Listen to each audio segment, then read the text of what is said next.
சிகரெட்டை பொறுத்த வரைக்கும் கருத்து வேறுபாடு உள்ள விஷயமா இருந்தாலும் ஒரு ஒரு விஷயத்தில் ஹராம் ஹலால் அப்படின்னு வரும்போது எதுக்காக இஸ்லாம் அதை ஹராமாக்குதுங்கிற ஒரு அடிப்படை இருக்குல்ல. சிகரெட்டை ஹலாலாக்குற அறிஞர் யார்? யார் இதை ஹலால்னு சொல்கிறா? ஒரு மக்ரூ தடுக்கப்பட்டதுன்னு சொல்லுவாங்களே தவிர ஹலால்னு யாரும் சொல்ல மாட்டாங்க. அதை விட்டு விலகிக்கோங்க அப்படிப்பட்ட காரியம் தான் சொல்லி. ஆனால் மூளையை மயங்கடிக்கக்கூடியதான் ஹம்ர் மதுனா, சிகரெட்டும் மூளையை மயங்கடிச்சிரும். அது மட்டும் இல்லை, ஸ்மோக்கிங் நீங்கள் சிகரெட் பாக்கெட்டை வாங்கி பார்த்தாலே அதில் என்ன இருக்கும்? Smoking kills. இது ஒன்று கொன்றும். அல்லாஹ் நல்ல விஷயங்களை ஹலாலாக்குகிறான், கெட்ட விஷயங்களை அல்லாஹ் ஹராமாக்குகிறான் தான் அல்லாஹ் குர்ஆன்ல சொல்கிறான்.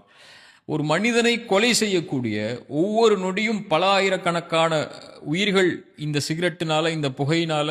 நீங்கள் எங்கே போனாலும், எந்த சென்டருக்கு போனாலும், எந்த ஒரு விஷயத்துக்கு போனாலும் சிகரெட் அடிக்காதீங்க, ஒரு உயிரை கொள்ளும், மதுவும் புகையும் உங்கள் உயிரை கொள்ளும்னு எல்லா இடத்துலையும் அட்வர்டைஸ்மெண்ட் செய்கிறாங்க. நாடும் சரி, நாட்டுடைய அரசாங்கமும் சரி, அல்லது எல்லா வழிமுறைகளையும் சரி சொல்லக்கூடிய ஒரு உயிரெடுக்கக்கூடிய ஒரு விஷயத்தை இஸ்லாம் எப்படி ஹலாலாக்கும்னு நினைக்கிறீங்க? எனக்கு புரியலை.